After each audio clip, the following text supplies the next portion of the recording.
Bismillahirrahmanirrahim. Alhamdulillah Rabbil Alamin. Wassalatu wassalamu ala ashrafil mursalin Sayyidina Muhammad wa ala alihi wa sahbihi ajma'in. Rabbi shrah li sadri wa yassir li amri wa hlul 'uqdatam min lisani yafqahu qawli. Subhanaka la ilma lana illa ma 'allamtana innaka antal alimul hakim. Jadi saya telah sebutkan pada minggu yang lepas tentang Asmaul Husna, yang mana Al-Asmaul Husna ini menjadi jalan kepada kita untuk mengenali Allah Subhanahu wa Ta'ala. Kerana nama-nama ini dikurniakan oleh Allah Subhanahu wa Ta'ala kepada kita, ditanzilkan kepada kita. Maka kita diseru supaya kita diajar Rasulullah sallallahu alaihi wasallam. Kita diminta oleh Allah Subhanahu wa Ta'ala agar menyeru Allah Subhanahu wa Ta'ala dengan nama-nama itu. Jadi Allah Subhanahu wa Ta'ala berfirman, walillahil asmaul husna. Saya sudah sebut pada minggu lepas. Walillahil asmaul husna fad'uhu biha. Maka milik Allah lah segala nama-nama yang baik itu. Milik Allah. Maka serulah dia dengannya. Jadi kita gunakan nama-nama itu untuk menyeru Allah Subhanahu wa Ta'ala. Bukan untuk menyeru yang lain daripada Allah Subhanahu wa Ta'ala. Kerana yang layak dinamakan dengan nama-nama itu, yang layak dipanggil dengan panggilan-panggilan itu hanyalah Allah Subhanahu wa Ta'ala. Jadi kalau Allah Subhanahu wa Ta'ala itu yang maha lemah lembut, Al-Halim, Allah Ta'ala itulah sifat yang maha lemah lembut. Jadi kalau kita nak tumpang sifat itu, kita nak namakan kepada anak kita, mudah-mudahan anak kita itu mendapat sifat yang berkenaan. Ada mempunyai sifat lemah lembut. Maka kita tak boleh nak panggil Al-Halim. Kita kena panggil Abdul Halim. Begitu juga dengan sifat pemurah, Ar-Rahman, Ar-Rahim. Jadi kita sudah diajarkan sedemikian. Jadi kalau kita mengharapkan memiliki sifat-sifat yang seumpama itu, maka kita panggillah dengan panggilan Abdul Rahman dan juga Abdul Rahim, Abdul Jabbar dan juga lain-lain. Jadi jangan kita sembarangan. Kerana ini persoalan adab. Ini persoalan adab kita. Apatah lagi adab kita terhadap Allah Subhanahu wa Ta'ala. Lagikan nama-nama yang mulia, yang dimuliakan dalam kehidupan dunia ini, itu pun tidak boleh sembarangan kita letakkan, kita gunakan. Ini kan pula nama-nama Allah. Tak boleh untuk kita secara sewenang-wenangnya menggunakan gelaran-gelaran umpamanya yang tidak layak digunakan oleh kita. Tak boleh kita nak meletakkan gelaran Datuk ke, Tan Sri ke, Tengku ke dan sebagainya. Kalau kita bukan Tan Sri, kalau kita bukan Datuk, kalau kita bukan Tengku, ataupun meletakkan gelaran doktor ke, engineer ke. Jadi kerana nama-nama itu, istilah-istilah itu, gelaran-gelaran itu memberikan makna-makna yang tertentu. Jadi begitulah juga dan lebih-lebih lagi nama-nama Allah. Jadi pada kali ini kita nak jelaskan satu persatu apakah yang dimaksudkan dengan 99 nama itu. 99 nama itu bilangan dan pengertiannya. Jadi yang pertama kita bermula dengan Allah. Ini yakni lafaz jalalah. Kalau kita sebut nama Allah, itu dinamakan lafzul jalalah. Yang agung, maknanya lafaz yang menggambarkan yang diberikan, yang menggambarkan keagungan Allah Subhanahu wa Ta'ala. Lafaz Jalalah yang agung iaitu nama yang tertentu bagi zat suci, yang wajibul wujud, yang berhak menerima segala pujian dan sanjungan. Manakala nama-nama lain adalah sebagai sifat yang layak bagi zatnya. Nama inilah yang paling banyak sekali disebut di dalam Al-Quran, iaitu sebanyak 296 kali. 2296 kali. Jadi lafaz Allah ini bukan daripada bahasa Arab. Pada fahaman saya ini bukan daripada bahasa Arab. Maknanya, maksud saya, ini nama khusus bagi Allah Subhanahu Wa Taala. Dia bukan daripada bahasa Arab dan daripada bahasa itu maka muncul perkataan Allah. Jadi adalah satu kesilapan kalau kita menyatakan nama Allah itu daripada ilah, daripada al-ilah, kemudian datangnya Allah Subhanahu Wa Taala.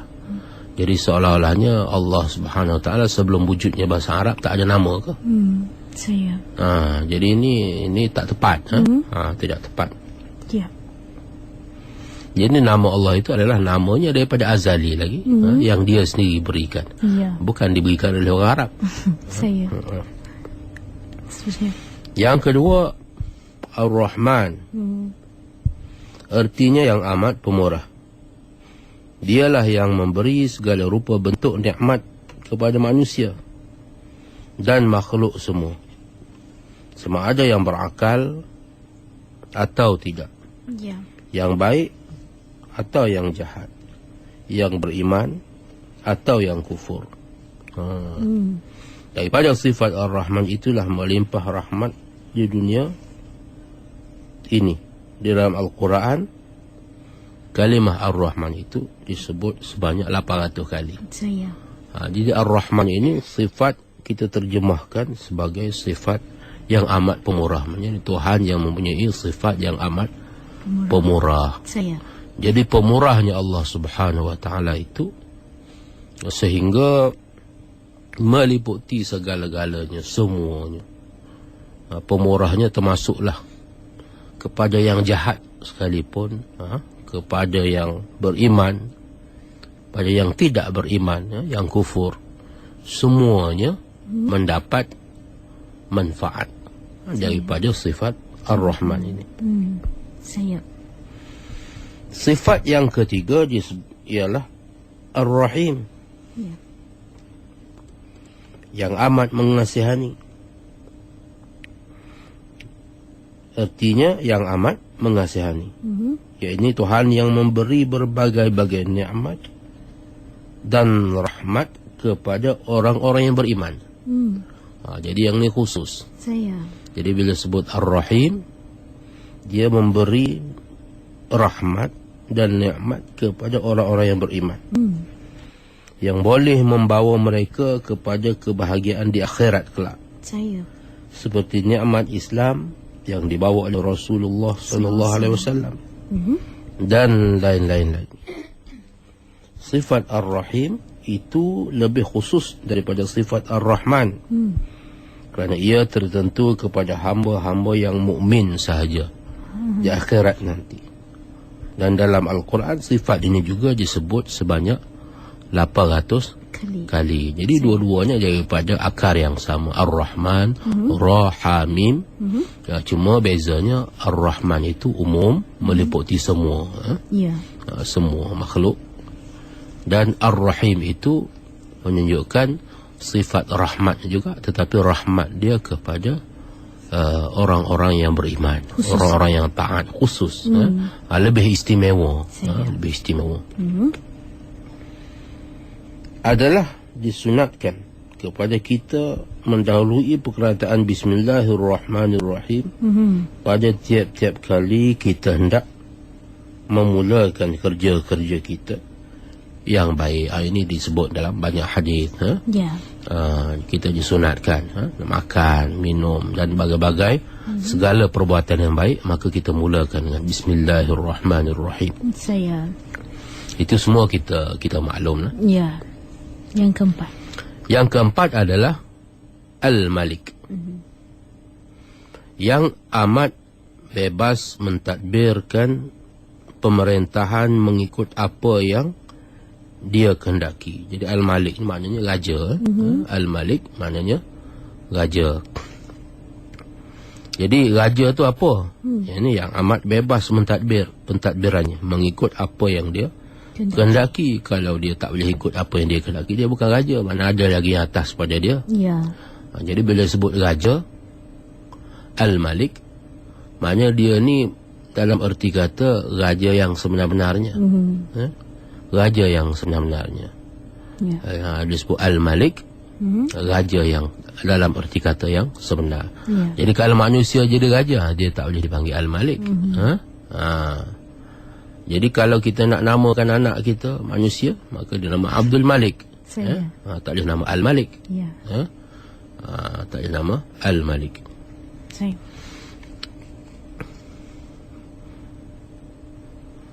Allah jua pemerintah agung di hari akhirat kelak. Tapi bukan di akhirat saja, tetapi bahkan di dunia. Tapi yang di dunia yang kita nampak manusia lah yang memerintah. Tapi di akhirat Allah Ta'ala merujuk kepada diri sebagai Malik Yaumiddin, raja pada hari pembalasan. Mana pada hari pembalasan nanti yang jadi raja di dunia ini bukan lagi raja. Yang jadi raja di dunia ini di akhirat nanti akan kembali kepada Allah Subhanahu Wa Taala sebagai hamba-hamba semua. Yang kelima adalah sifat Al-Quddus. Nama Al-Quddus yang amat suci dari sebarang kecacatan dan kekurangan. Yang amat suci dari sebarang kecacatan dan kekurangan. Kita dikehendaki membanyakkan ucapan takdis. Bila kita kata takdis, maknanya kita menyucikan Allah Subhanahu Wa Taala daripada segala sifat-sifat kekurangan. Dan tasbih kepada Allah seperti Subhanal Malikul Quddus. Maksudnya maha suci, pemerintah yang amat kudus, suci. Jadi kita dalam bahasa Melayu ni miskin bahasa kita lah. Berbanding dengan bahasa Arab itu suatu bahasa yang amat kaya. Yang tak cukup dalam bahasa kita untuk menjelaskan maksud yang terkandung itu. Kadang-kadang kita terpaksa mengulang kalimah yang sama bagi merujuk kepada suatu dua perkataan yang berlainan dalam bahasa Arab. Jadi perlu nak dihuraikan. Jadi sedikit sebanyak di sini kita cuba huraikan sekadar yang saya mampu saja. InsyaAllah. Yang keenam, itu sifat Al-Quddus. Maknanya yang maha suci daripada kecacatan dan kekurangan. Jadi kita sebaliknya. Makhluk ni sebaliknya. Kalau cantik, elok, sempurna sekalipun, kita tak boleh nak namakan orang tu suci daripada kecacatan. Kita terbalik daripada itu. Kerana dalam kita melihat sifat Allah Ta'ala itu, maka di situ kita lihat diri kita juga. Bila kita melihat sifat-sifat Allah, nama-nama Allah, maka di situ kita lihat diri kita. Maka kalau Allah itu yang maha suci daripada sebarang kekurangan, suci daripada sebarang kecacatan, maka kita sebaliknya. Kerana kita tidak suci daripada kekurangan, jadi kita tidak suci daripada kecacatan, maka tidak layaklah bagi kita untuk menggunakan nama Al-Quddus. Apatah lagi untuk kita menganggap. Jadi kita jangan kita duduk berangan-angan, beranggapan bahawasanya kita ni cukup sempurna, lengkap, kerana hanya Allah Subhanahu Wa Taala saja yang layak untuk memakai nama itu. Dan memangnya pada hakikatnya hanya Allah Subhanahu Wa Taala saja yang suci dari kecacatan dan kekurangan. Dan bukan sebab itu diajarkan kepada kita supaya bertasbih dan bertakdis. Subhanal Malikul Kudus. Jadi supaya memberi ingatan kepada kita terhadap kekurangan dan kelemahan diri kita sendiri. Ini tidak orang yang nama Abdul Qudus dah cantik dah betul. Kita nama dia Kudus, kita panggil dia Kudus. Itu tak kena lah, tak tepat. Bukan salah dia. Bukan salah dia. Tapi salah kita kerana kita tidak sensitif terhadap perkara ini. Terhadap kita kurang dan kurang sensitif tu kerana kurang ilmu lah. Kurang ilmu. Jadi bila nama-nama ada orang melihat ini sebagai perkara yang enteng. Nama-nama sahaja. Jadi adakah nama-nama itu boleh diberi sembarangan? Tak boleh, kerana nama itu membayangkan hakikat. Jadi kita tengok pada hari ini umpamanya seperti yang contoh saya beri pada minggu yang lepas, Al-Jabbar itu nama Allah. Tak boleh kita tahu nama Allah itu kepada nama-nama produk, nama syarikat. Itu tak kena, tak tepat, salah dari segi adabnya. Begitu juga apabila kita menggunakan nama orang-orang yang besar. Raja, nama Perdana Menteri. Biasa kita letak kepada tempat-tempat yang besar-besar. Kita letak pada tempat-tempat yang penting. Kalau jalan pun jalan-jalan yang penting. Kita letak pada nama universiti. Kita letak pada nama institusi-institusi yang besar, yang penting. Di situ. Tapi kalau nama para sahabat yang mulia, Sayyidina Abu Bakar, Sayyidina Umar, yang tu kita letak kat nama-nama tadika kecil-kecil. Jadi bagi saya ini menggambarkan adab yang tak kena. Jadi kalau nak taruh nama universiti yang besar-besar, kita tak taruh nama universiti Sayyidina Abu Bakar umpamanya. Tapi universiti itu mesti taruh nama Sultan-Sultan, Perdana Menteri, menteri-menteri yang berkenaan, orang-orang yang berjasa dalam negara. Tapi kalau kita nak taruh nama pasar, tempat yang kotor, yang busuk, kita namakan Pasar Siti Khadijah umpamanya. Kenapa tidak kita namakan Universiti Siti Khadijah sebagai penghargaan, memuliakan orang yang banyak berjasa kepada dan dicintai oleh Rasulullah sallallahu alaihi wasallam. Kenapa bila sebut Siti Khadijah, maka yang layak dengan nama dia hanya pasar? Kenapa kita tak letakkan nama pasar tu dengan nama sultan? Ataupun isteri sultan? Jadi ini persoalan yang saya kembalikan kepada para pendengar sekalian. Kerana ini membayangkan bagi saya kekeliruan adab, kesalahan adab kita terhadap nama-nama. Sebab itu nama-namanya disebut nama-nama yang baik, nama-nama yang mulia, Al-Asma'ul Husna, yang hanya layak diberikan kepada Allah Subhanahu Wa Taala, kerana nama ini membayangkan hakikat. Jadi tidak boleh sembarangan. Jadi begitulah juga dalam perkara-perkara yang lain. Seterusnya Assalam, yang amat penyelamat kepada seluruh makhluk. Assalam, Allah jua penyelamat hakiki yang perlu dipohon keselamatan daripadanya. Maknanya Assalam. Assalam tu yang selamat. Jadi selamat tu sendiri pun bukan, itu daripada bahasa Arab juga. Selamat, Assalam. Jadi kita tak boleh nak terjemahkan secara yang tepat. Mana yang memberikan keselamatan, yang maha memberikan keselamatan. Jadi yang boleh memberikan keselamatan kepada kita di dunia dan juga di akhirat hanyalah Allah Subhanahu Wa Taala. Maka sebab itu dinamakan Assalam. Assalam. Sebagaimana kita berdoa Allahumma antas salam. Yang ni kita baca pada setiap selepas sembahyang. Allahumma antas salam wa minkas salam. Ya Allah, Tuhanku, Engkaulah yang penyelamat. yang memberikan keselamatan. Wa minkas salam, daripada engkau jua keselamatan. Wa ilaika ya'udus salam, dan kepada engkau kembali keselamatan. Fahayyina rabbana bissalam, dan masukkanlah kami di dalam syurga Darussalam. Syurga pun dinamakan Darussalam, tempat yang selamat. Wa adkhilnal jannata Darussalam tabarakta rabbana wa ta'alaika ya dzal jalal wal ikram. Ayat ni, doa ini yang kita baca pada setiap kali selepas sembahyang dalam wirid kita. Ada situ disebut banyak kali perkataan Assalam. Itu semuanya Assalam itu adalah nama-nama Allah Subhanahu wa ta'ala. Seterusnya yang ketujuh, Al-Mu'min.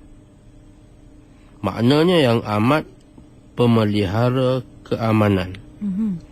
Yakni yang akan memberi balasan baik kepada mereka yang taat kepada syariatnya, dan akan memberi balasan jahat kepada mereka yang menentang syariat. Al-Mu'min. Mana yang memelihara keamanan, yang memberikan keamanan. Daripada perkataan aman tadi. Al-Mu'min. Yang ke-8, Al-Muhaimin.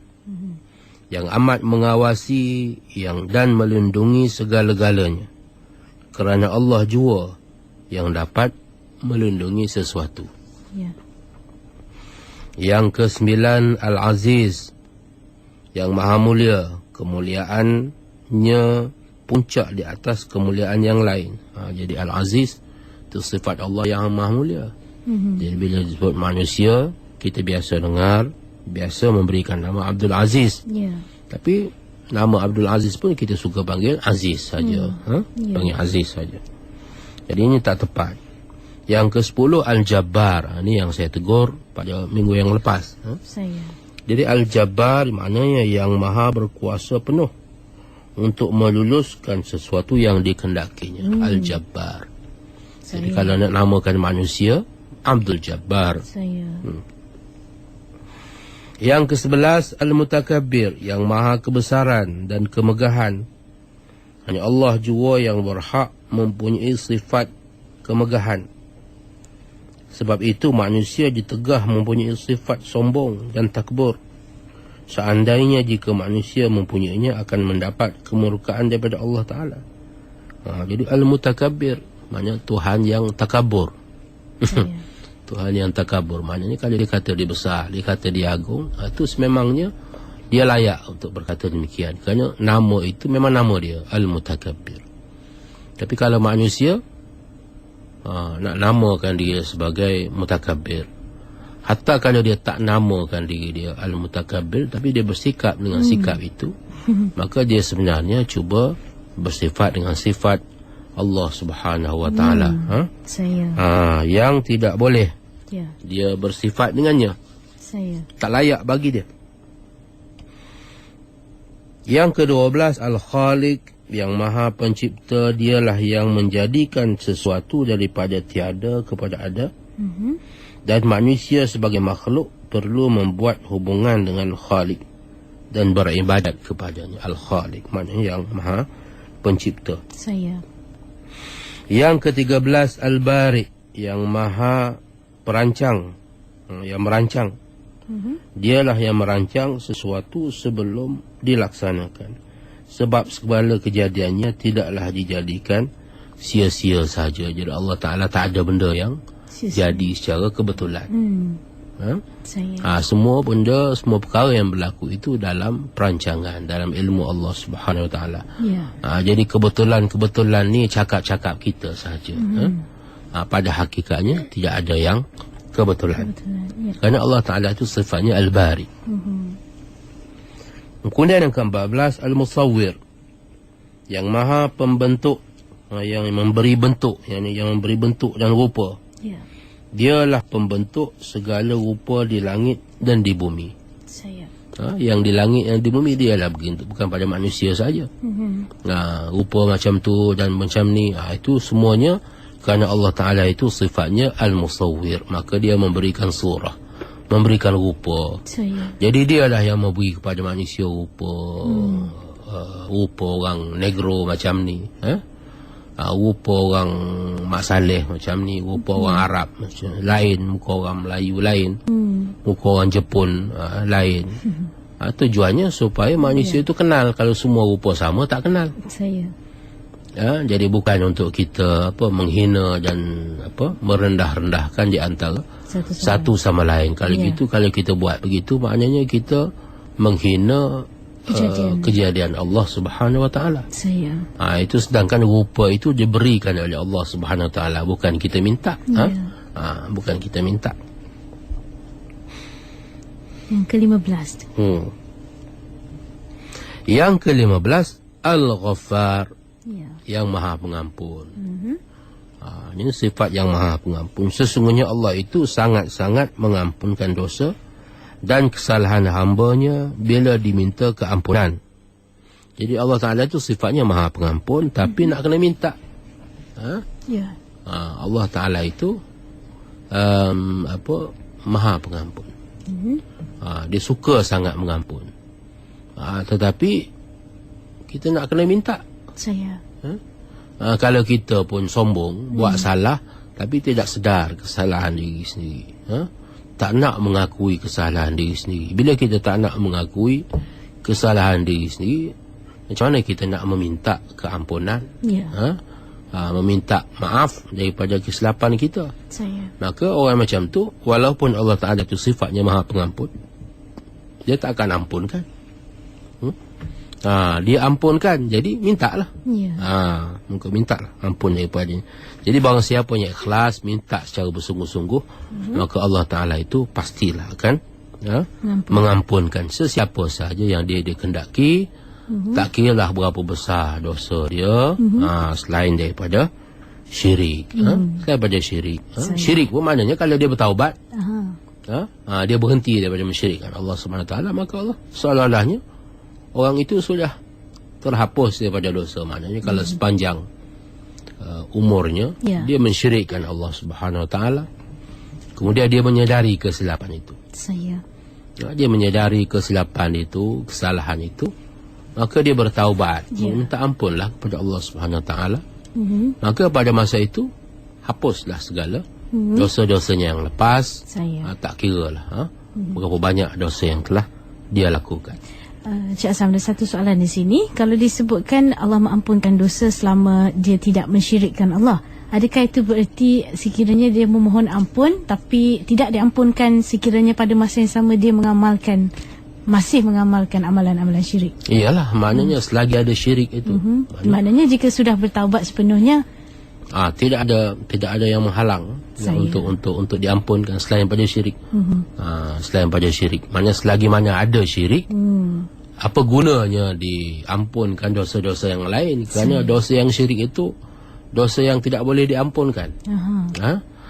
Maknanya kalau ada dosa syirik, maknanya kesalahan yang sangat besar. Inna syirka la zulmun azim. Yang lain itu adalah merupakan kezaliman. Tetapi bila sebut syirik itu disebut sebagai kezaliman yang amat besar. Yang melibatkan kesalahan kita kepada Allah Subhanahu Wa Taala. Direct. Kesalahan kita terus kepada Allah Subhanahu Wa Taala, kepada Tuhan punya hak yang kita nak minta ampun itu. Jadi sebab itu dia dosa yang besar. Dosa yang lain kita itu semua melibatkan perkara-perkara lain. Itu Allah Ta'ala boleh maafkan, boleh ampunkan. Tapi yang melibatkan manusia, hak-hak manusia, nak kena pulangkan dulu hak-hak itu. Kembalikanlah hak-hak itu dahulu. Kemudian kita mintalah, kalau kita berhutang orang, kita tak bayar, kita kembalikan dulu dahulu hutang yang kita tak bayar itu. Kalau kita tersalah pun mengambil hak orang lain, harta orang lain, ataupun kita telah menganiaya orang lain, maka terlebih dahulu kita mohon kemaafan daripada orang yang berkenaan. Yang baki itu Allah Ta'ala boleh maafkan, asalkan kita meminta dengan keikhlasan. Tapi syaratnya tidak ada syirik. Tidak ada syirik. Seterusnya Al-Qahar, yang maha perkasa. Dialah yang menguasai di atas semua makhluknya, dan dia boleh lakukan sesuatu mengikut kehendaknya yang mutlak. Itu Al-Qahar. Ya. Kemudian Al-Wahhab, yang maha pemberi. Jadi daripada sifat nama-nama ini terbayang kepada kita sifat-sifat. Terbayang pada sifat-sifat Allah Subhanahu Wa Taala. Ya. Jadi ini akan menentukan bagaimana kita berhubung dengan Allah Subhanahu Wa Taala. Ya. Jadi bila kita tahu Allah Taala itu yang maha pengampun, maka kepada dialah kita minta ampun. Kalau kita tahu Allah Taala itu yang Al-Wahhab, yang maha pemberi, maka hanya kepada dia kita minta. Hanya kepada dia yang kita minta, walaupun kita minta juga daripada makhluk, tapi pada hakikatnya yang boleh memberi dia. Yang boleh memberi dia. Jangan pula kita salah faham, kita nak minta belajar universiti, kita tak nak isi borang. Kalau Allah nak bagi, ini salah faham. Memanglah kita kena mengisi borang yang berkenaan. Kita kena mengambil peperiksaan dan memenuhi kelayakan, syarat-syarat kelayakan.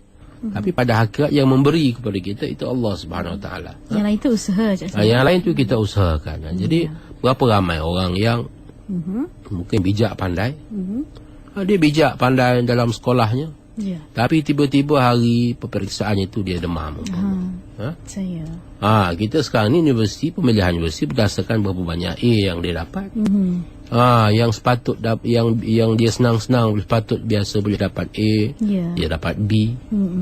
Habis semua yang sepatut dia dapat A, dia dapat B. Jadi akibatnya dia tak dapat. Dia tak dapat tempat di universiti, walaupun dia sebenarnya seorang yang pandai. Dia seorang yang pandai. Jadi kita faham di situ. Maknanya Allah tak nak beri kat dia lah tu. Tak dapat kat dia. Tapi tempat yang kosong dia tak dapat tu dapat pada orang lain yang mungkin kurang kelayakan. Tapi kerana dia seorang tak dapat masuk, maka dia dapat masuk. Maka orang itu pun kena ingat, ini adalah kerana sifat Al-Wahhab. Allah Ta'ala itu maha pemberi. Dia nak beri kepada sesiapa yang dia kendaki. Jangan kita kata overconfident, sehingga kita tak sedar di mana kedudukan kita.